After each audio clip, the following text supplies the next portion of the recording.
Hi, I'm Rev Myron. I'm a minister through Pathways of Light, and I've been a Course in Miracles student for 40 years.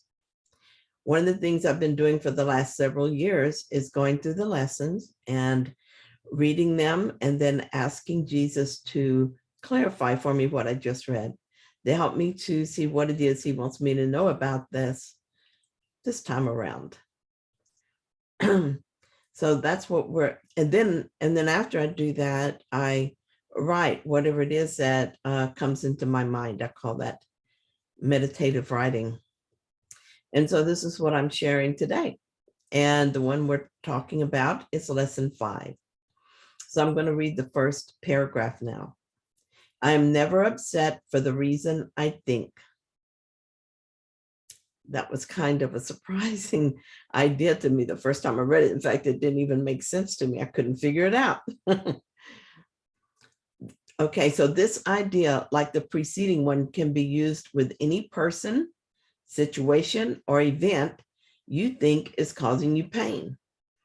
Apply it specifically to whatever you believe is the cause of your upset, using the description of the feeling in whatever term seems accurate to you. The upset may seem to be fear, worry, depression, anxiety, anger, hatred, jealousy, or any number of forms, all of which will be perceived as different. This is not true. However, until you learn that form does not matter, each form becomes a proper subject for the exercises for the day. Applying the same idea to each of them separately is the first step in ultimately recognizing they are not the same. Well, it's interesting that we must use the specific instances for practice throughout A Course in Miracles only to learn that they're all the same and non-specific. It makes sense, though, when you think about it. I learned that an upset with my child is not about what I think, and I discover the same thing about an upset with an unrelated situation. I do this with each person or situation, and I come to the same conclusion. It becomes obvious that if not in form, but in content, they are all the same. When using the idea for today for a specific perceived cause of an upset in any form, use both the name of the form in which you see the upset and the cause which you ascribe to it. For example, I'm not angry at blank for the reason I think. I'm not afraid of blank for the reason I think. But in paragraph 3, but again, this should not be substituted for practice periods in which you first search your mind for sources of upset in which you believe and forms of upset which you think result. We're not being asked to discover the true source of the upset as we do this lesson. This will become obvious once we truly want to know. Right now, we're just practicing the idea that we don't know. In the beginning, this is a challenge enough. When I truly desire to know the truth, it is given me. When I struggle to know the truth, I realize that I'm holding on to the desire to assign guilt somewhere outside me. And so I remind myself of my true desire, the desire to know myself, my true self, and to know God. No other purpose approaches this one in importance. I continue to choose God over and over until my mind accepts the truth. Paragraph 4. In these exercises, more than in the preceding ones, you may find it hard to be indiscriminate and to avoid giving greater weight to some subjects than to others. It might help to precede the exercises with the statement, there are no small upsets. They are all equally disturbing to my peace of mind.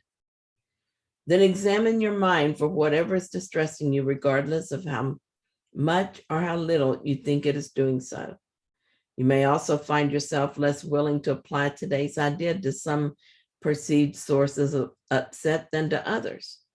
If this occurs, think first of this. I cannot keep this form of upset and let the others go. For the purpose of these exercises, then, I will regard them all as the same. So in these 3 paragraphs, I find 2 ideas that have been essential to me in my practice. The first one is there are no small upsets. They are all equally disturbing to my peace of mind. The ego thought system depends on us accepting that there are degrees of upset. If there are degrees of upset, it would mean that some upsets might be justified, and it would mean that some upsets don't matter. I know I used to believe this, but with this unequivocal statement, I realized that couldn't be true. As I watched my mind and my feelings, I saw that if I was upset in any way, I was simply not at peace. Since my only goal is the peace of God, it made no sense to hold on to that which disturbed my peace. With a little practice, I proved this was true, and now I never doubt it. The second idea in these paragraphs is this: I cannot keep this form of upset and let the others go. For the purposes of these exercises, then, I will regard them as all the same. So how is it that I can't keep this form of upsets and let the others go? Why not? Well, what I've discovered is it's because they're all the same in content, though maybe not in form. If I hold on to a grievance, then I believe in the value of the grievances. Thus, I will not see the value in releasing them. In failing to release any grievance, I'm teaching myself that I need grievances. This applies to any upset. Upset accepted is upset believed to be more important than the peace of God, and the form it takes is irrelevant. Paragraph 7, then search your mind for no more than a minute or so and try to identify a number of different forms of upset that are disturbing you, regardless of the relative importance you may give them.